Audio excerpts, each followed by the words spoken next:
हाँ जी, हम लोग पढ़ रहे थे हमारी कॉस्ट अकाउंट। कॉस्ट अकाउंट में हम लोगों ने कल वेरिएंस वाला चैप्टर किया। वेरिएंस वाले चैप्टर के बाद बारी आती है हमारी प्रोसेस कॉस्टिंग। प्रोसेस कॉस्टिंग, बहुत सारे ऐसे प्रोडक्ट होते हैं जिनको बनाने के लिए हमें क्या करना पड़ता है, डिफरेंट डिफरेंट प्रोसेस से गुजरना पड़ता है। हर प्रोसेस का जो रेडीमेड मटेरियल होगा वो अगली प्रोसेस के लिए रॉ मटेरियल का काम करेगा। तो इस प्रकार बहुत सारे ऐसे प्रोडक्ट होते हैं जो विभिन्न प्रोसेस से होकर गुजरते हैं, देन फिनिश गुड्स में कन्वर्ट होते हैं। तो उनके लिए हम जो अकाउंटिंग यूज करते हैं वो प्रोसेस कॉस्टिंग यूज करते हैं। तो ऐसे प्रोडक्ट्स के एग्जांपल अगर हम आप लोग बात करें तो वो होती है साबुन, सरसों का तेल, चीनी। ये कुछ ऐसे प्रोडक्ट हैं जिनको डिफरेंट प्रोसेस से होकर गुजर कर ही क्या बनता है, फिनिश गुड्स में कन्वर्ट होना पड़ता है। तो इन गुड्स के लिए, मैन्युफैक्चरिंग के लिए या फिर बनने तक के सफर के लिए जो हम लोग अकाउंटिंग सिस्टम यूज करेंगे उसको हम लोग बोलेंगे प्रोसेस कॉस्टिंग। तो प्रोसेस कॉस्टिंग है क्या? प्रोसेस कॉस्टिंग क्या है? एक ब्रांच है किसकी, कॉस्टिंग की, जिसको किसके द्वारा यूज किया जाता है, मैन्युफैक्चरिंग इंडस्ट्री के द्वारा, जो प्रोडक्ट रॉ मटेरियल से फिनिश गुड्स में कन्वर्ट करते हैं। जो रॉ मटेरियल से फिनिश गुड्स में कन्वर्ट करते हैं, ठीक है, उन इंडस्ट्रीज के द्वारा, ठीक है, क्या यूज की जाती है, हमारी प्रोसेस कॉस्टिंग यूज की जाती है। Process costing is a special branch of costing used by the manufacturing industries who are involved in converting। जो किस चीज में लगी हुई होती हैं, रॉ मटेरियल को फिनिश गुड्स में कन्वर्ट करने में लगी हुई इंडस्ट्रीज के द्वारा प्रोसेस कॉस्टिंग को यूज किया जाता है। Such work of conversion is done step by step. ये जो भी कन्वर्टिंग का काम है इसको स्टेप बाय स्टेप, मतलब प्रॉपर तरीके से एक के बाद एक कदम रखकर किया जाता है, और हर स्टेप्स को हम लोग एक प्रोसेस का नाम देते हैं। तो प्रोसेस कॉस्टिंग क्या है? एक मेथड है allocating manufacturing cost to product to determine an average cost of a unit. कहते हैं प्रोसेस कॉस्टिंग क्या है? एक मेथड है। एलोकेट का मतलब होता है बांटने का। किस चीज को बांटना है? मैन्युफैक्चरिंग कॉस्ट को बांटना है। किसके ऊपर बांटना है? प्रोडक्ट के लिए बांटना है, ताकि आप क्या कर सको, average cost of per unit निकाल सको। ठीक है, जैसे आप लोग कहें कि 1000 यूनिट बनाने का हम लोग खर्चा निकाल रहे हैं, जैसे फॉर एग्जांपल 8,000 रुपए का मटेरियल, 1,000 रुपए की लेबर, 1,000 रुपए का डायरेक्ट एक्सपेंसेस। अगर मैं, आप लोग कितनी यूनिट बना रहे हो? आप लोग बना रहे हो 1000 यूनिट। अगर मैं पर यूनिट की बात करूं तो 8,000 रुपए वाली आपको पड़ गई 8 रुपए, 1,000 रुपए वाली 1 रुपए, 1,000 रुपए वाली 1 रुपए। तो पर यूनिट यहां तक का खर्चा मैं आपसे पूछूं तो आप लोग कहोगे जी 10 रुपए। टोटल खर्चा मैं आपसे पूछूं तो आप कहोगे जी 10,000। ये टोटल कॉस्ट निकाल दी अपन, ये क्या निकाल दी, पर यूनिट कॉस्ट निकाल दी। उसके बाद what is process costing? Process costing क्या है? एक मेथड है costing used to find out the cost of the product in each process. प्रत्येक प्रक्रिया में या प्रोसेस में प्रोडक्ट की कॉस्ट फाइंड आउट करने का जो तरीका है वो कहलाता है process costing. It is used to calculate cost per unit. इसमें कॉस्ट पर यूनिट निकाली जाती है प्रोडक्ट की। Is ascertained at each stage of the product. से फॉर एग्जांपल, ये पहली प्रोसेस है, ये सेकंड है, ये थर्ड है। ठीक है, यहां आपने डाले थे 8,000, 1,000, 1,000। ठीक है, 10,000 रुपए टोटल खर्चा हो गया, 1,000 यूनिट आपने बना दी। तो 8, 1, 1, यहाँ कितने में प्रोडक्ट बन के तैयार हुआ? 10 रुपए में। यही 10,000 आगे कैरी फॉरवर्ड हो जाएंगे। ठीक है, फिर 5,000 कोई खर्चा, 3,000 फिर खर्चा, 2,000 फिर खर्चा। तो यहाँ पे 10 का आया था, 5 का, 3 का, 2 का, अब कितने का हो गया? 20 का। 20 पर यूनिट होगी, टोटल खर्चा हो गया 20,000। ठीक है, इस तरह के कैरी फॉरवर्ड करते जाओगे। तो इसको हम लोग यूज करते हैं कैलकुलेट करने में कॉस्ट पर यूनिट, एक यूनिट की कॉस्ट को पता लगाने में। ठीक है, और product ascertain eight each stage, प्रत्येक स्टेज पर एक कॉस्ट की क्या, सॉरी, एक यूनिट की क्या कॉस्ट पड़ रही है, ये पता लगाने के लिए हम प्रोसेस कॉस्टिंग करते हैं। ठीक है, it is a form of operation costing का एक पार्ट है। प्रोसेस कॉस्टिंग को यूज कौन कौन सी इंडस्ट्रीज करती हैं? वो केमिकल हो गया, टेक्सटाइल्स होगी, स्टील होगी, रबड़ होगी, शुगर होगी, शूज होगी, पेट्रोल इंडस्ट्रीज होगी। इन इंडस्ट्रीज के द्वारा क्या किया जाता है? प्रोसेस कॉस्टिंग को यूज किया जाता है। अब कुछ टर्म्स ऐसी होती है जो प्रोसेस कॉस्टिंग में यूज होती हैं। हाँ जी, नॉर्मल लॉस, ऐसा लॉस जिसको आप अवॉइड ना कर सको, जिसको टाला ही ना जा सके। फॉर एग्जाम्पल, आजकल चल रही है विंटर। ठीक है, विंटर में हम लोग सभी घर पे जलाने के लिए लेके आते हैं लकड़ी। ठीक है, जब आप लकड़ी लेके आते हो, ठीक है, तब, और उसको कुछ दिन बाद आप लोग नोट डाउन करना कि जब आप लेकर आए तब वेट ज्यादा था, और जब लेकर आए हो, जब कुछ दिन बाद आपने देखा है तब वेट क्या है, कम है। ऐसा किस वजह से, नॉर्मल लॉस है, क्योंकि उस टाइम गीलेपन की वजह से वेट ज्यादा था, और इस लॉस को आप अवॉइड नहीं कर सकते, इस लॉस को आप हटा नहीं सकते। फॉर एग्जाम्पल कोई लिक्विड चीज आती है, तो लिक्विड चीज का उड़ना या फिर गिरना, या मतलब जिसको आप कहते हैं खिंड जाना, ठीक है, वो होगा ही होगा। तो ऐसा लॉस जो इनहेरेंट है प्रोसेसिंग ऑपरेशन में, जिसको कैन नॉट बी अवॉइड, इसको अवॉइड नहीं कर सकते, इससे ऐसे लॉस को अनअवॉइडेबल लॉस या फिर हम नॉर्मल लॉस कहते हैं। अब नॉर्मल, नॉर्मल से ज्यादा, ऐसा लॉस जो नॉर्मल से ज्यादा हो जाए। अब नॉर्मल लॉस कौन सा होगा, नॉर्मल लॉस होगा जो आपने एक्सपेक्ट किया है, ठीक है। फॉर एग्जाम्पल, मैंने एग्जाम्पल लिखा हुआ 200 केजी माल है, ठीक है, आपने सोचा कि 10% वेट ऊपर नीचे हो जाएगा, तो आप कहोगे जी 10% के हिसाब से 20 केजी चला जाएगा, 180 केजी नेट प्राप्त होना चाहिए।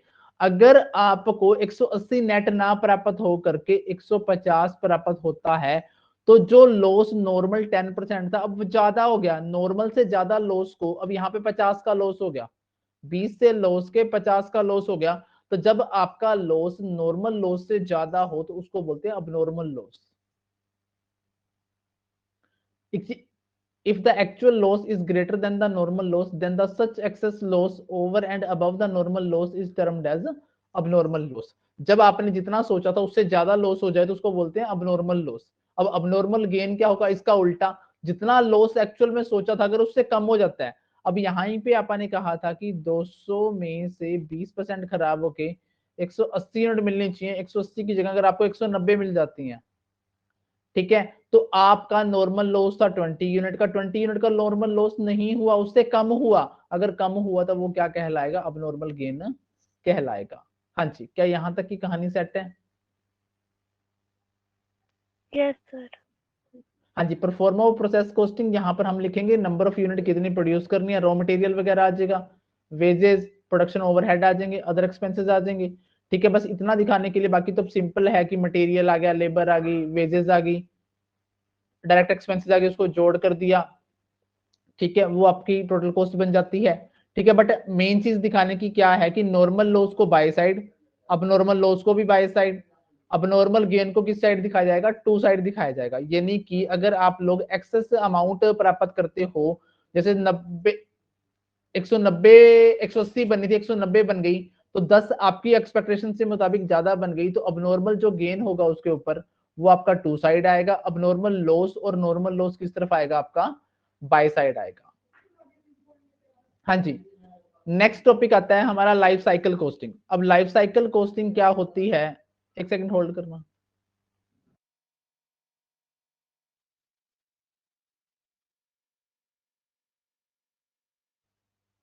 हाँ जी, लाइफ साइकिल कॉस्टिंग क्या होती है, इसको हम लोग होल लाइफ कॉस्टिंग भी कहते हैं। क्या कहते हैं, होल लाइफ। अब होल का मतलब है कंप्लीट, लाइफ किसकी, लाइफ हो जाएगी असेट्स की। इट इज ए प्रोसेस, ये एक प्रक्रिया है, एस्टिमेटिंग अनुमान लगाने की, how much money you will spend on the assets. कहते हैं ये एक प्रक्रिया है, क्या अनुमान लगाने की, कि आप कितनी मनी स्पेंड करोगे असेट्स के ऊपर over the course of useful life. एक असेट्स की यूजफुल लाइफ के दौरान आप उस पर कितना पैसा वेस्ट खर्च करोगे, उसको पता लगाने की कॉस्टिंग को हम लोग कहते हैं लाइफ साइकिल कॉस्टिंग। कहता होल लाइफ कॉस्टिंग कवर्स करती है assets cost from the time you purchase and it is until it is dispose it। कहता लाइफ साइकिल जो कॉस्टिंग है वो कवर करती है असेट्स कॉस्ट, असेट्स की कॉस्ट कब से, जब से आपने असेट्स परचेज की है, कब तक करती है, जब तक ये डिस्पोज ऑफ या खत्म नहीं हो जाती। फॉर एग्जांपल कि आपने 50,000 रुपए की कोई कॉस्ट असेट्स खरीदी, वो अंत में डिस्पोज ऑफ एक कबाड़ में 10,000 रुपए तक की, तो यहां से यहां तक की जो कॉस्ट होगी, ठीक है, ये परचेजिंग कोर्स है, ये डिस्पोज ऑफ की कोर्स, इनकी कोर्स को, ठीक है, कवर अप करती है कौन सी, होल लाइफ या फिर लाइफ साइकिल कॉस्टिंग। ठीक है, कंडक्टिंग ए लाइफ साइकिल कॉस्टिंग असेसमेंट, आप क्या करते हो, कंडक्ट कर रहे हो एक life cycle cost assessment, help करेगा आपकी टू बेटर प्रेडिक्ट, अनुमान लगाने में, how much your business will pay you acquire a new assets. कहता है कि कंडक्टिंग ए लाइफ साइकिल कॉस्ट असेसमेंट जब आप करते हो, आपकी सहायता करेगा वो क्या बेटर प्रेडिक्ट अनुमान लगाने में कि आपका बिजनेस आपको कितना पे करेगा एक नई सेट्स को एक्वायर करने में। कहता है लाइफ साइकिल कॉस्टिंग के द्वारा आप क्या कर सकते हो, बेटर अनुमान लगा सकते हो कि आपका बिजनेस एक नई सेट्स को बाय करने में आपको कितनी सहायता करेगा या पे करेगा। To calculate an asset's life cycle cost, estimate the following expenses. कहता है calculate an asset's life cycle cost का पता लगाने के लिए आपको क्या करना है, एस्टिमेट अनुमान लगाना है फ्लोविंग खर्चे का, परचेज के खर्चे, इंस्टॉल करने के खर्चे। अब आपको पता होना चाहिए कि भैया इंस्टॉलेशन तक के खर्चे सारे के सारे खर्चे किस में शामिल किए जाते हैं, परचेज में शामिल किए जाते हैं। और ये खर्चों की नेचर कैसी होती है, कैपिटल नेचर होती है। मैंने उस दिन भी बताया था आपको, कैपिटल नेचर होती है और ये मशीन में ऐड कर दिए जाते हैं। ऑपरेटिंग हो गया, मेंटेनेंस के हो गए, फाइनेंस के हो गए, डेप्रिसिएशन के, डिस्पोजल के हो गए। इन खर्चों को क्या करना है, अनुमान लगाना है आपने। एड अप द एक्सपेंस, सारे एक्सपेंसेस को जोड़ देना है। Each stage of the life cycle to find out the total cost, पता लगाने के लिए इन सारे खर्चों को क्या कर देना है, जोड़ देना है। This is done with the help of the past data to cost prediction. अब आपने क्या करना है, ठीक है, कॉस्ट का क्या करना है, प्रेडिक्शन करनी है। तो इसके लिए आप क्या कर सकते हो, पास्ट डाटा को क्या कर सकते हो, यूज कर सकते हो। पास्ट डाटा कैसा, फॉर एग्जांपल आप कहें कि आप लोगों ने एक वॉशिंग मशीन 50,000 की खरीदी थी लास्ट ईयर, ठीक है। अगर आप उसको 2022 23-24 में खरीदते हो तो आप इस कॉस्ट को एज ए बेस ले सकते हो। आप क्या कहोगे कि यार 50,000 की थी, ठीक है, तो इसके अप्रोक्स ही आएगी, ठीक है, 5,000 ऊपर नीचे आप क्या कह सकते हैं, हो सकती है लमसम अमाउंट। तो आप इस कॉस्ट को क्या कर रहे हो, एज ए बेस यूज कर रहे हो। अब यहां पर आप क्या करेंगे, कैलकुलेट करेंगे फिक्स और वेरिएबल कॉस्ट। फिक्स कॉस्ट वो कॉस्ट होती है जो आपकी क्वांटिटी ऑफ प्रोडक्शन से वेरी नहीं करती, फिक्स रहती है सारे टाइम पे। वेरिएबल कॉस्ट वो कॉस्ट होती है जो चेंज होती रहती है क्वांटिटी ऑफ अमाउंट के साथ, या फिर प्रोडक्शन की अमाउंट के साथ या क्वांटिटी के साथ क्या होती रहती है, वेरी करती है, उसको वेरिएबल कॉस्ट कहते हैं। अब following are the benefit of product life cycle costing के बेनिफिट्स क्या है, ठीक है। It results in earlier action to generate revenue और lower cost to lower cost and otherwise might be considered. अब आपने अभी ऊपर क्या कहा कि हम लोग अपनी तरफ से एस्टीमेट अनुमान लगाते हैं कि कोई एसेट्स कितने में खरीदी जाएगी, इंस्टॉलेशन के, ऑपरेटिंग के, मेंटेनेंस के, फाइनेंसिंग के, डेप्रिसिएशन के, डिस्पोजल के, सारे खर्चों को जोड़कर हम एक टोटल कॉस्ट का अनुमान लगा लेते हैं, ठीक है। तो ये क्या करता है, ये आपको अर्लियर एक्शन, एडवांस में एक्शन लेने में सहायता कर सकता है कि भैया आप उस सेट से आपका रिवेन्यू कितना जनरेट होने की संभावना है, ताकि उसकी कॉस्ट को क्या किया जा सके, लोअर किया जा सके। It ensure better decision from A more accurate and realistic assessment of revenue and cost at least with in a particular life cycle. से एक पर्टिकुलर लाइफ साइकिल स्टेज में पर्टिकुलर तौर पर आपने रिवेन्यू और कॉस्ट का क्या करना है, रियलिस्टिक तौर पर, मतलब संभावित और सही तौर पर क्या लगाना है, पता लगाना है, असेसमेंट करनी है किसकी, रिवेन्यू और कॉस्ट की, और ताकि एक्चुअल बजट बनाया जा सके। हाँ जी, ये था हमारा लाइफ साइकिल कॉस्टिंग। फिर आता है हमारा एक छोटा सा कंसेप्ट जस्ट इन टाइम, जिसको बोलते हैं JIT। JIT का मतलब है जस्ट इन टाइम। क्या है, एक इन्वेंट्री, इन्वेंट्री होता है हमारा, देखो एक होता है स्टॉक, ठीक है। स्टॉक तो आप फाइनली कहेंगे फिनिश गुड्स का कहेंगे, ठीक है। बट जो इन्वेंट्री होता है, inventory can be of raw material, work in progress, finish goods, ठीक है। ये सारे का सारा किस में आता है, इन्वेंट्री में आता है, ठीक है। इन्वेंट्री जस्ट इन टाइम क्या है कि इन्वेंट्री मैनेजमेंट मेथोडोलॉजी है, ठीक है। आल्सो नोन एज, इसको टोयोटा प्रोडक्शन सिस्टम भी कहते हैं। जस्ट इन टाइम या JIT is a common inventory management technique है, ठीक है, and type of lean methodology design to increase efficiency, cut cost and decrease waste by receiving goods only as they are needed. ये क्या कहता है, just in time एक inventory management की एक टेक्निक है, इसको टोयोटा प्रोडक्शन सिस्टम भी कहा जाता है। ये टेक्निक आप कब अपनाते हो, आप इसलिए यूज करते हो ताकि आप अपनी एफिशिएंसी को इंक्रीज कर सको, कॉस्ट को कम कर सको, वेस्ट इसको कम कर सको। ताकि कब कम कर पाओगे, जब आपको वस्तुएं जब जरूरत हो तभी आप मंगवाओ, वस्तुएं जब नीडेड हो, यानी कि रॉ मटेरियल की जब आपको जरूरत हो तभी आप मंगवाओ। तब आप क्या कर सकते हो, आप अपनी एफिशिएंसी को बढ़ा सकते हो, कॉस्ट को कम कर सकते हो और वेस्टेज को कम कर सकते हो। इसके कहने का मतलब क्या है कि जब रॉ मटेरियल गुड्स को प्रोड्यूस करने का टाइम पे ही रॉ मटेरियल को मंगवाओ, इससे पहले आप रॉ मटेरियल को स्टोर करके स्टोर करके मत रखो, उसकी कैरिंग कॉस्ट पड़ेगी, ठीक है, और आपकी उसको ऑर्डर करने की कॉस्ट बार बार पड़ेगी। कहता है objective of sir just in ये टाइम। हाँ जी, सर ये टेक्निक किस टाइप के बिजनेस में यूज होएगी? बिकॉज कुछ रॉ मटेरियल होते हैं ना सर, वो अवेलेबल ही नहीं होते, फिर स्टोर तो करना ही पड़ता है। हाँ हाँ, मेरी बात सुनिए। ये ऐसे देखो, ऐसा तो है नहीं कि मान लो मेरा रॉ मटेरियल मिलता ही गुजरात से है, मान लो मेरे प्रोडक्ट का रॉ मटेरियल मिलता ही गुजरात से है, ठीक है, तो मैं ऐसी टेक्निक तो बिल्कुल भी नहीं अपनाऊंगा, मैं तो बैठा हूं हरियाणा में। आपको भी पता चल जाएगा कि भाई गुजरात से तो इमीडिएट रॉ मटेरियल अवेलेबल नहीं हो सकता। तो ये ऐसे बिजनेस में ही यूजफुल होगी जो बिजनेस या तो जहां पर रॉ मटेरियल इजीली अवेलेबल होता है, जैसे लोहा है, अब लोहा मान लो बिहार में मिलता है, ठीक है, बिहार की खानों में पाया जाता है, अगर लोहे से रिलेटेड बिजनेस वहीं लगेगा तो वहां पर उसकी सप्लाई इजीली और इमीडिएट हो सकती है। अगर वही बिजनेस हरियाणा में लगेगा तो it's typical to adopt that thing, या फिर इस मेथोडोलॉजी को अपनाना क्या हो जाएगा, मुश्किल हो जाएगा। तो ये उन बिजनेस के लिए हेल्पफुल रहेगी जिसका रॉ मटेरियल इमीडिएट क्या हो, अवेलेबल हो,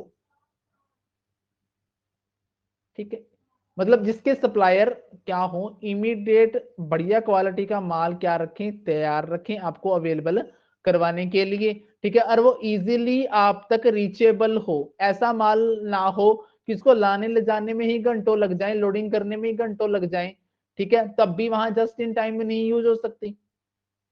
ये तो ऐसे प्रोडक्शन के लिए, ऐसे प्रोडक्ट के लिए यूज होगी जो इजीली अवेलेबल हो, जो आपकी पहुंच आसानी से आप तक पहुंच सके।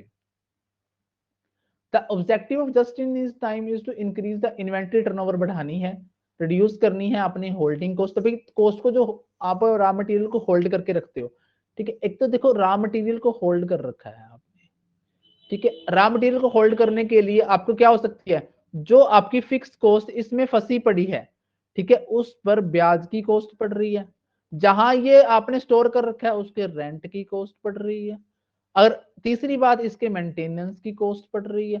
तो उसको होल्ड करके जब आप रखते हैं तो बहुत सारी कॉस्ट पड़ती हैं, ठीक है, इसको कम करने के लिए जस्ट इन टाइम का ऑब्जेक्टिव क्या है कि इंक्रीज द इन्वेंट्री टर्नओवर, बढ़ानी है, ठीक है, भाई जितनी जल्दी स्टॉक आए और वो जल्दी से जल्दी क्या हो जाए, कैश में कन्वर्ट हो जाए, इस बात को बढ़ाना है, और होल्डिंग कॉस्ट को क्या करना है, कम करना है, और उससे जुड़ी हुई जितनी भी लागतें हैं उसको क्या करना है, आपने कम करना है। This concept is again popularized by the Japanese firm ने इसको पॉपुलराइज किया, who place an order for the material the same day the product is to be produced। जिस दिन प्रोडक्ट बनाया जाना था उसने उसी दिन प्रोडक्ट माल को क्या किया, ऑर्डर किया। हाँ जी, एक सेकंड होल्ड करना बच्चे।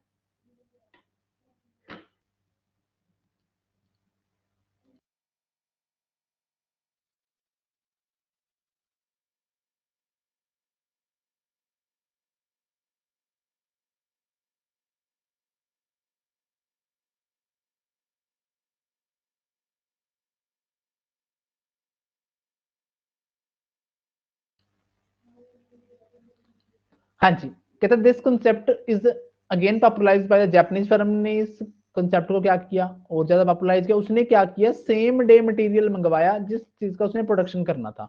दस जीआईटी सिस्टम एलिमिनेट करता है, कम करता है necessary to carry large inventory को आपको रखने के लिए, क्या करता है भी, आपने नेसेसरी आवश्यक नहीं है कि आपने बहुत सारा स्टॉक एक साथ रखना है, ठीक है, इनकर यूज कैरिंग कॉस्ट पड़ती है उसको, अदर रिलेटेड कॉस्ट पड़ती है मैन्युफैक्चरर के लिए। तो जस्ट इन टाइम में क्या करती है, एलिमिनेट करती है, कम करती है भी, आपने नेसेसरीली इन्वेंट्री का स्टॉक नहीं रखना, उस पर यूज कैरिंग कॉस्ट पड़ती है, उससे आप बच जाओगे, और अदर खर्चे जो मैंने बताया लाइक मेंटेनेंस का हो गया, रेंट वगैरह का हो गया, कुछ कॉस्ट पड़ती है मैन्युफैक्चरर को, वो कम हो जाएंगी।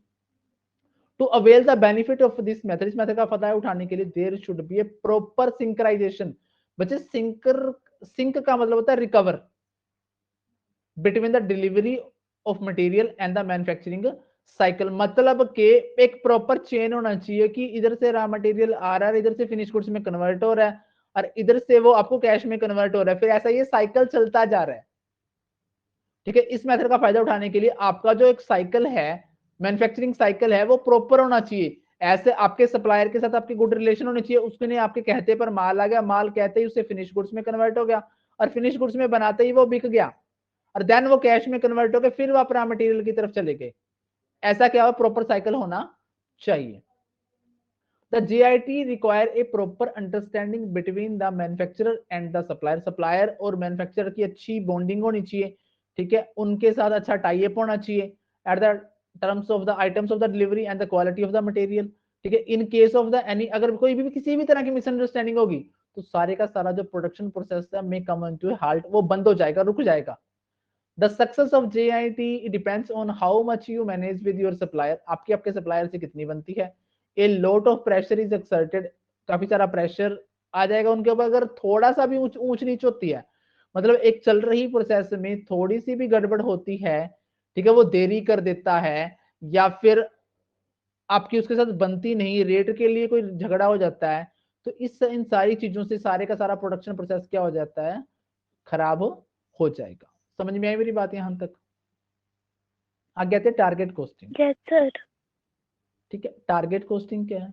अब target costing under this method a product cost estimate अनुमान लगाई जाती है derived from A competitive market price. Market में जो कंपटीटिव प्राइस चल रहा है उससे एक प्रोडक्ट की कॉस्ट को डिराइव किया जाता है, पता लगाया जाता है, अनुमान लगाया जाता है, एस्टीमेट किया जाता है, वो टारगेट कॉस्टिंग मेथड है। इसमें पहले आप क्या करते हो, आइडेंटिफाई करते हो specialisation, target sale price set करते हो, टारगेट प्रॉफिट क्या है आपका, टारगेट कॉस्ट क्या होगी, डिजाइन क्या होगा प्रोडक्ट का, ये सारी बातें आप लोग देखोगे इसके अंदर। हाँ जी, टारगेट कॉस्टिंग के 4 स्टेप हैं। पहला है डिजाइन ए प्रोडक्ट, एक ऐसा प्रोडक्ट डिजाइन करना है that provide the features and cost price demanded by the customer. जैसा आपने डिमांड किया वैसा प्रोडक्ट डिजाइन करना है आपने, ठीक है। टारगेट कॉस्टिंग के 4 स्टेप्स हैं। पहला क्या कहता है कि आपने डिजाइन करना है a product that provide the feature, उन विशेषताओं को शामिल करने वाला प्रोडक्ट आपने तैयार करना है जो एक कंज्यूमर ने डिमांड किया, जिस रेट पर जिन विशेषताओं वाला प्रोडक्ट एक कंज्यूमर ने डिमांड किया है उस प्रोडक्ट को आपने डिजाइन करना है। फिर कंपनी का डिजायर प्रॉफिट निकालना है, भी इच्छित या संभावित प्रॉफिट क्या है। आपकी इच्छा है कि मेरे को 85 रुपए का प्रोडक्ट पड़े, मैं 100 में बेच दूं तो मेरा 15 रुपए प्रॉफिट मेरे को मिलना चाहिए, कि आपका डिजायर प्रॉफिट हो गया। फिर आप derived the target cost by subtracting the desire profit from the desire price. अब आपका जो डिजायर कंज्यूमर का जो डिजायर प्राइस था उसमें से डिजायर प्रॉफिट घटा दोगे तो क्या आ जाएगी, आपकी कॉस्ट आ जाएगी।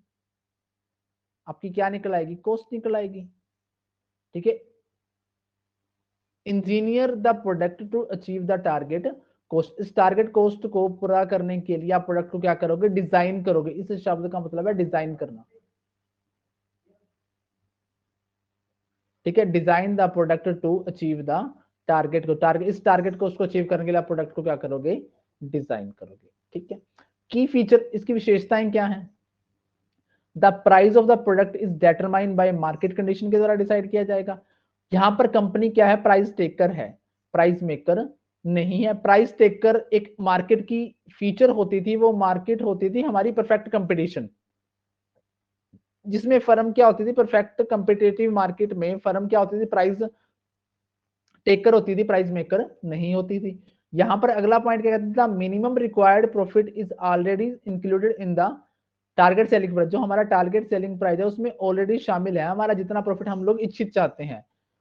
Part of management strategy is reduced cost.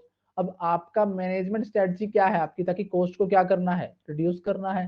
Product design specialisation and customer expectations already built in while formulating the total selling price. अब आप अगर अपना product design specification customer expectations already built in, जब आप total selling price decide कर रहे थे इन सब बातों को ध्यान में रखकर ही आपने क्या करना है कि प्रोडक्ट का जो प्राइस है वो डिसाइड करना है। हाँ जी, आगे आते हैं काइजन कोस्टिंग। काइजन कोस्टिंग जो है आपके दो शब्द से, हाँ जी, स्टैंडर्ड कॉस्टिंग और टारगेट कॉस्टिंग में डिफरेंस क्या है। टारगेट कॉस्टिंग में आप हर चीज को मार्केट कंपिटिटिव मार्केट को ध्यान में रखकर, कंपिटिटिव मार्केट को ध्यान में रखकर आप अपने प्रोडक्ट का प्राइस, यानी कि मार्केट में क्या चल रहा है किसी चीज का प्रोडक्ट, उस हिसाब से टारगेट कॉस्ट डिसाइड करते हुए इतनी पड़ सकती है, जिसके अंदर अपन ने पढ़ा कि हम लोग टारगेट मार्केट कस्टमर कितने की चाहता है, ठीक है, और उसमें संभावित आप अपना प्रॉफिट जोड़ोगे। सॉरी संभावित प्रॉफिट घटा दोगे, ठीक है, उतने में से कम में, जैसे मैं 100 रुपए में चीज चाहता हूं, मेरे को बाजार में 100 रुपए में चीज चाहिए, मेरे को बाजार में 100 रुपए में चीज चाहिए, तो आप कहते हो यार मेरा कम से कम हमें प्रॉफिट भी 15 रुपए चाहिए, तो आपकी कॉस्ट क्या होगी 50। आप क्या सोचते हो कि यार 85 रुपए में प्रोडक्ट पड़े तब जाके 15 रुपए प्रॉफिट हमें मिले, और कस्टमर को 100 रुपए में वो चीज पड़े ताकि कस्टमर हमारा सामान खरीदे। परंतु स्टैंडर्ड कॉस्टिंग में तो हम लोग क्या करते थे, सीधा स्टैंडर्ड डिसाइड करते थे, ऐसा मार्केट वार्केट का कोई चक्कर उसमें नहीं था, या था? नहीं था सर। हाँ जी। Kaizen costing is derived from the, दो वर्ड से मिलकर बनी है, काई प्लस जेन। काई का मतलब है कंटिन्यूस, जेन का मतलब है इंप्रूवमेंट।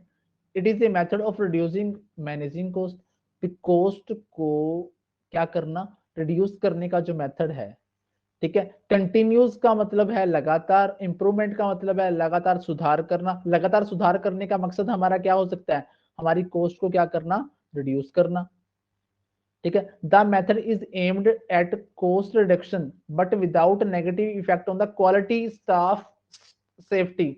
भाई जो आप प्रोडक्ट बना रहे हो उसकी क्वालिटी को और स्टाफ को और सेफ्टी को नेगेटिव इंपैक्ट डाले बिन आपने कॉस्ट को कम करना है। ये कौन सा कॉस्टिंग मेथड बताता है, काइजन कॉस्टिंग बताता है। This is similar to the target costing where managers try to achieve the result with lower resources. वहां पर टारगेट कॉस्टिंग में भी हम लोग पढ़ के आए हैं कि जो मैनेजर है वो अपना रिजल्ट अचीव करने जाते हैं लोअर कॉस्टिंग को, सॉरी लोअर कम रिसोर्सेज के द्वारा, ठीक है। किसके सिमिलर टू बता दिया इसको, टारगेट कॉस्टिंग और काइजन कॉस्टिंग को सिमिलर टू बता दिया। कहता है however target costing is used, target cost किस लिए यूज होती थी, डिजाइन स्टेज पे यूज होती थी, जबकि kaizen cost during the manufacturing stage use हो जाएगी।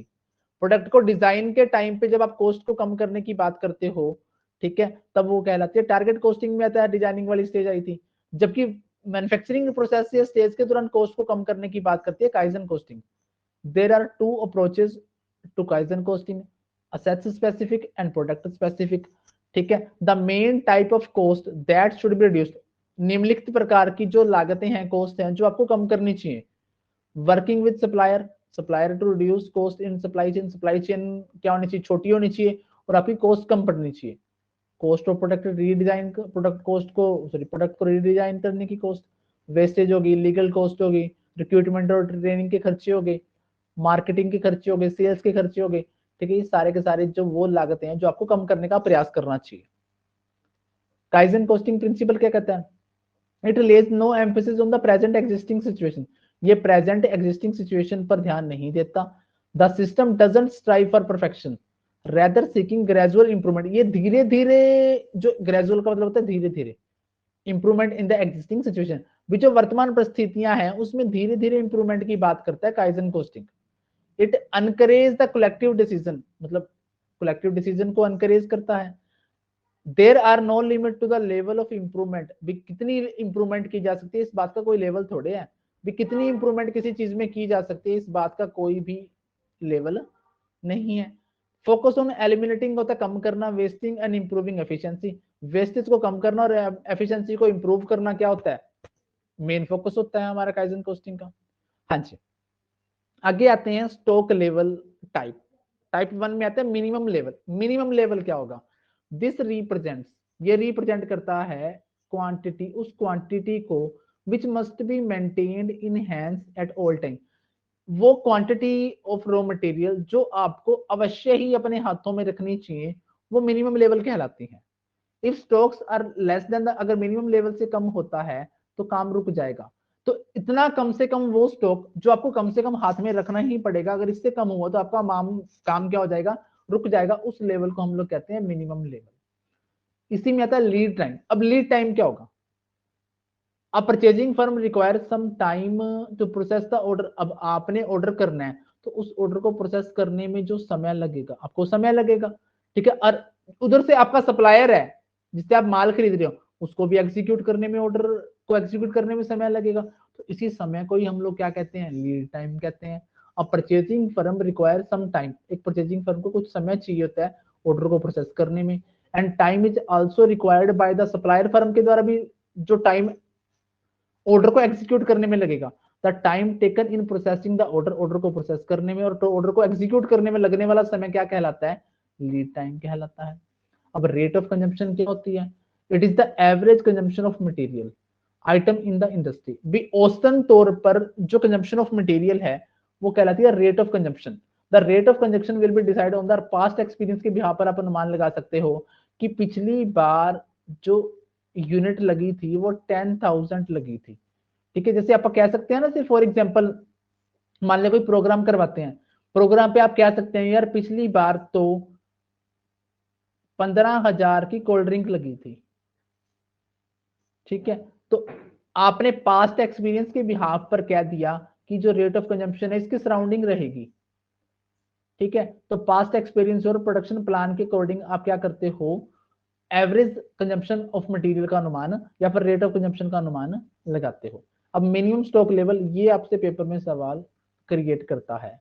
क्या होता है आपका minimum stock level, reordering level minus करेंगे normal consumption into normal reorder point. Reordering level आपने जो रख लिया, ठीक है, उसमें से माइनस करेंगे normal consumption into normal rate, इन दोनों को पहले गुणा करेंगे फिर इसमें से माइनस करेंगे। ये आपका मिनिमम स्टॉक लेवल का क्या रहेगा, फॉर्मूला रहेगा। उसके बाद रीऑर्डरिंग लेवल क्या होता है, ठीक है, when the quantity of material when the quantity of material reaches a certain level then fresh order is sent to the procure material again। कहता है जब क्वांटिटी ऑफ जो मटेरियल है एक ऐसे लेवल पे पहुंच जाता है, एक निश्चित लेवल पे पहुंच जाता है जहां पर नया ऑर्डर करना क्या है, मटेरियल को इकट्ठा करने के लिए देना जरूरी है, उस पॉइंट को हम लोग रीऑर्डर लेवल कहते हैं। ठीक है, when the quantity of material reaches a certain level, जब क्या कहता है मटेरियल की एक मात्रा एक ऐसे निश्चित लेवल पर पहुंच जाती है जहां पर पहुंचते ही आपको फ्रेश ऑर्डर क्या करना पड़ेगा, लगाना पड़ेगा, उस पॉइंट को हम लोग रीऑर्डरिंग लेवल कहते हैं। The order is sent before the material reach minimum stock level. Minimum stock level जाने से पहले ही आपको ऑर्डर कर देना चाहिए। रीऑर्डरिंग लेवल इज फिक्स किया जाता है, मिनिमम और मैक्सिमम के बीच में फिक्स किया जाता है। The rate of consumption, number of days required to replenish the stocks, maximum quantity of material required on the day are taken into consideration while fixing the reordering level। reordering level कैसे fix किया जाता है, reordering level को minimum और maximum के बीच में fix किया जाता है। रेट ऑफ कंजम्पशन होगी, number of days required to replenish the stock को खत्म होने में कितना समय लगेगा, मैक्सिमम क्वांटिटी उस दिन कितनी चाहिए होगी। इन सब बातों को ध्यान में रखकर ही आप क्या करोगे, रीऑर्डरिंग लेवल को फिक्स करोगे। रीऑर्डरिंग लेवल को फॉर्मूला क्या रहेगा, रीऑर्डरिंग लेवल निकलेगा maximum consumption rate into maximum reorder period. Reorder करने का मैक्सिमम कितने दिन में करना है और मिनिमम कितने दिन में करना है। जैसे फॉर एग्जांपल मैं कहूं कि मिनिमम करना है 7 दिन में, मैक्सिमम आप इससे 10 दिन से ज्यादा नहीं कर सकते। ठीक है, 10 दिन हो गए तो आपका काम बिल्कुल खत्म हो जाएगा। मैक्सिमम कंजम्पशन के रेट क्या है और मैक्सिमम रीऑर्डर पीरियड हो जाएगा। ठीक है, अब मैक्सिमम स्टॉक लेवल क्या होता है, वो निकलेगा reordering level plus reordering quantity minus करेंगे minimum consumption into minimum recording period. Maximum stock level है जो आपका, भी इतना मैक्सिमम स्टॉक होना चाहिए। ठीक है, मैक्सिमम इतना स्टॉक हो सकता है हमारा। ठीक है, इसके लिए रीऑर्डरिंग लेवल कैसे निकलेगा आपका, सॉरी मैक्सिमम स्टॉक लेवल निकलेगा रीऑर्डरिंग लेवल जो भी ऊपर था प्लस रीऑर्डरिंग क्वांटिटी माइनस कर देंगे, पहले गुणा करेंगे minimum consumption into minimum reordering period, फिर आप क्या कर देंगे उसमें से लेस कर देंगे। अब डेंजर लेवल, डेंजर तो नाम से पता चलता है खतरनाक level. It is the level below which stock should not fall in any case. भी स्टॉक जिस लेवल से नीचे नहीं आना चाहिए, स्टॉक जिस लेवल से नीचे नहीं आना चाहिए वो लेवल कहलाता है danger level. It is the level below which stock should not fall in any case, किसी भी केस में स्टॉक इससे कम नहीं आना चाहिए, उस लेवल को हम लोग डेंजर लेवल कहते हैं। If danger level approaches then immediate steps should be taken to replenish the stock even if more cost is incurred in raising the material. कहने का मतलब अगर डेंजर लेवल वो लेवल मिनिमम लेवल है जिससे कम अगर स्टॉक हुआ आपका तो आपका क्या प्रोडक्शन प्रोसेस रुक सकती है, उसके लिए आपको इमीडिएट स्टेप्स उठाने पड़ेंगे। हो सकता है कि आपको ज्यादा कॉस्ट बियर करनी पड़े प्रोडक्शन को, मटेरियल को अरेंज करने में। डेंजर लेवल निकलता कैसे है, average consumption into maximum reorder period of emergency purchases, ये डेंजर लेवल आ जाएगा। एवरेज स्टॉक लेवल कैसे निकलेगा, minimum stock level plus half of the reorder quantity, minimum stock level plus half of the reorder quantity क्या निकल जाएगा, average stock level निकल जाएगा। हाँ जी, ये आपके सवाल आगे, आप इसको बना के देख लेना। ठीक है, एक लास्ट फॉर्मूला है हमारे पास ईओ क्याउ। ईओ क्याउ का फॉर्मूला को हम लोग बोलते हैं इकोनॉमिक ऑर्डर क्वांटिटी।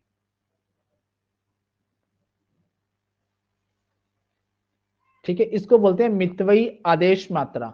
भी एक आपने जब ऑर्डर देना है तो ऑर्डर देने के दौरान जो आपको एक ऑर्डर देने की कॉस्ट है और एक कैरिंग कॉस्ट है, ये क्या पड़नी चाहिए, मिनिमम पड़ने चाहिए। भी एक साल में कितने कम से कम ऑर्डर दिए जाएं कि आपको कैरिंग कॉस्ट और जो ऑर्डरिंग कॉस्ट है वो क्या पड़े, मिनिमम पड़े। इसके लिए फॉर्मूला होता है 2 into ordering cost into annual requirement, ठीक है, बटा में कैरिंग कॉस्ट सारे का स्क्वायर रूट। ये आपका क्या कहलाता है, ऑर्डरिंग इकोनॉमिक ऑर्डर क्वांटिटी कहलाता है। हाँ जी, जैसे ये सवाल है,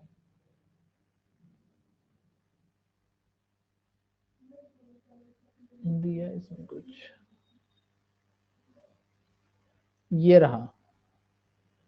ठीक है, एनुअल रिक्वायरमेंट मान लो 200 यूनिट मंथ की चाहिए, तो एनुअल रिक्वायरमेंट कितनी होगी, 2400 होगी। ठीक है, तो 2 इंटू एनुअल रिक्वायरमेंट कितनी होगी, 2400 होगी। ऑर्डर देने की कॉस्ट मान लो 100 रुपए एक ऑर्डर के, हर ऑर्डर पर 100 रुपए कॉस्ट पड़ती है। ठीक है, कैरिंग कॉस्ट भी कितनी है, 12 है। ठीक है, आपने इसको सोल्व कर लेना है। ठीक है, सोल्व करके आप क्या करोगे, इसको 12 दूनी 24, 2 दूनी 4, ये आ जाएगा 40,000। ठीक है, 40,000 का स्क्वायर रूट करोगे तो 200 यूनिट का आपको एक ऑर्डर देना चाहिए, जिससे आपकी कॉस्ट क्या रहेगी, ऑर्डरिंग और कैरिंग कॉस्ट क्या पड़ेगी, मिनिमम पड़ेगी। हाँ जी, इस काम को आप क्या कर लेना, कर लेना। ठीक है जी, आज हम लोगों ने अपना जो कॉस्ट अकाउंटिंग है वो क्या कर दिया, फिनिश कर दिया। ठीक है जी, इसकी रिवीजन लगा लेना, आज ये फाइल आपको मिल जाएगी। ठीक है, फिर भी कोई सर इसके कॉन्सेप्ट हमें, प्रैक्टिकल भी करने हैं प्रैक्टिकल पता है किसके करने जो होते हैं सारे। प्रैक्टिकल, मैं आपको बताता हूँ, देखो मेरी बात सुनो। हम लोग पढ़ रहे हैं अकाउंट्स, ठीक है, अकाउंट्स में जो वो प्रैक्टिकल पूछ सकता है, इस बात से आप थोड़ा सा खुद अंदाजा लगाने का प्रयास कीजिए। जैसे अपन ने स्टार्टिंग में पार्टनरशिप किया, ठीक है, पार्टनरशिप में छोटे छोटे सवाल क्या बनते हैं, gaining ratio, sacrifice ratio, goodwill calculate करना, ठीक है, ड्रॉइंग कैलकुलेट करनी। ठीक है, ये छोटे छोटे सवाल बनते हैं, हिडन गुडविल आ गई। जितने छोटे छोटे सवाल हैं वो आप लोगों को प्रैक्टिस करनी है, लंबा चौड़ा सवाल आपके पेपर में नहीं आता। ठीक है, जैसे गुडविल गेनिंग हो गया, सेक्रीफाइस हो गया, न्यू रेशो हो गया, ठीक है, ओल्ड हो गया। ये छोटी छोटी चीजें जो आपको कैलकुलेट करनी है, ये आपको आनी चाहिए। सेकंड बात, एक आता होता है शेयर फॉरफिट वाला। अब शेयर फॉरफिट में आपसे क्या पूछ सकता है, शेयर फॉरफिट में आपसे पूछ सकता है कि कैपिटल रिजर्व में कितनी अमाउंट जाएगी, शेयर फॉरफिट में कितनी अमाउंट बचेगी, ठीक है, कितने शेयर रीइश्यू करेगा तो उसको लॉस कितना लगेगा। ठीक है, forfeit share, number of share कितने फॉरफिट करने हैं। ठीक है, किस केस में, जब आपको ओवर सब्सक्रिप्शन का केस देते, ऐसे। ठीक है, फिर अपन ने पढ़ा, जैसे मान लो अपन ने बिल्स ऑफ एक्सचेंज पढ़ा था। ठीक है, इसमें आपसे पूछ ले कि ग्रेस देने के बाद, ठीक है, मैच्योरिटी डेट कौन सी बनेगी। ठीक है, मैच्योरिटी डेट कौन सी बनेगी। ठीक है, फिर अपन ने और चैप्टर अपन ने पढ़े, जैसे स्टैंडर्ड कॉस्टिंग वाला पढ़ा, मटेरियल वेरिएंस वाला पढ़ा। जितने भी छोटे छोटे फॉर्मूले बनते हैं उनसे रिलेटेड सवाल आपसे पेपर में पूछा जा सकता है। ये छोटे छोटे सवाल, जैसे अपन ने अब आज पढ़ा ईओ क्या पढ़ा, रीऑर्डर पॉइंट पढ़ा, ये छोटे छोटे से सवाल हैं। आपको सब कुछ देके बस सिर्फ निकालना पूछेगा। ऐसा नहीं कि आपको पहले काफी सारी कैलकुलेशन करनी पड़ेगी फिर आपको आंसर निकालना पड़ेगा, ऐसा नहीं, सब कुछ देख करके फिर आपसे पूछेगा। बस ये है कि फॉर्मूला आपको याद हो तो आप फिल करके अपना आंसर निकाल सको। ये चीजें अकाउंट के या फिर किसी भी न्यूमेरिकल पोर्शन में जो जो छोटी छोटी चीजें हैं, ठीक है, जो जहां से छोटा छोटा सवाल बनता है।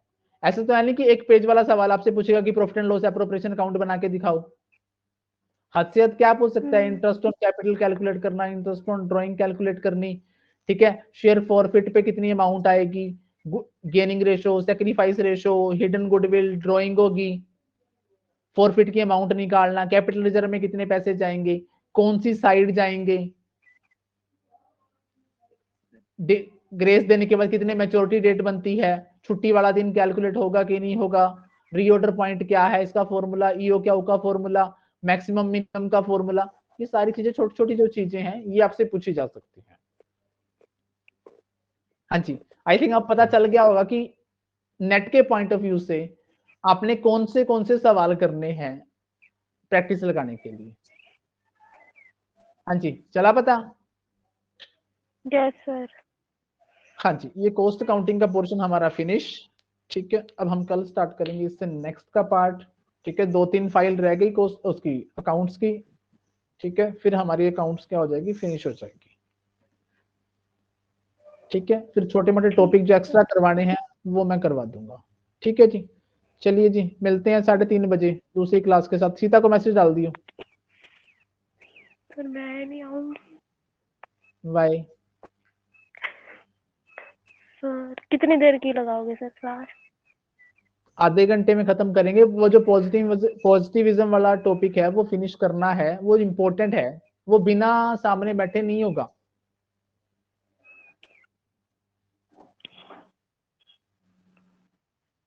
ठीक है, चलिए मिलते हैं 3:30 बजे।